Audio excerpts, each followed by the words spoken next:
Nigel Farage's Reform UK party has almost no campaigning presence in this area of the UK, and yet has seen a huge surge in support. Nigel Farage's Reform UK party has surged in support north of the border, sparking panic among Scottish Tories. A new poll puts the two parties neck and neck in Scotland, despite Reform UK having almost no campaigning presence in the country.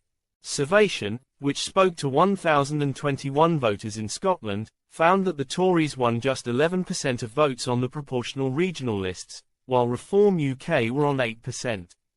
In constituency votes, the Conservative share would stay at 11%, half of what they won at the last election, while Reform would jump to 9%. This surge in support would be enough to elect several Reform MSPs in Holyrood. The next Scottish Parliament election is expected to be held on May 7, 2026. The rise in support is a dramatic surprise given that Mr. Farage did not visit Scotland during the recent general election campaign. At the vote in July, Reform still attracted almost 7% of the vote and outperformed the Scottish Greens, who were in government with the SNP until earlier this year.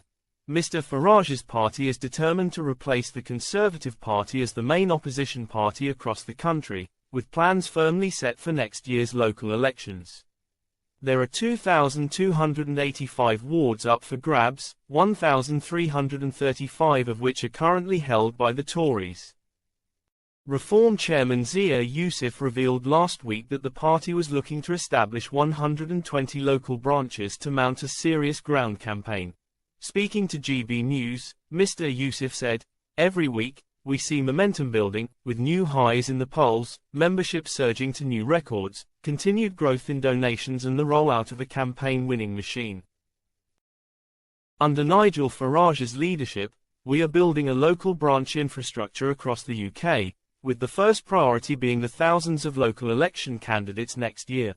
Meanwhile, north of the border, the Scottish Conservatives have descended into political disarray and bitter infighting as they try to elect a new party leader to replace Douglas Ross.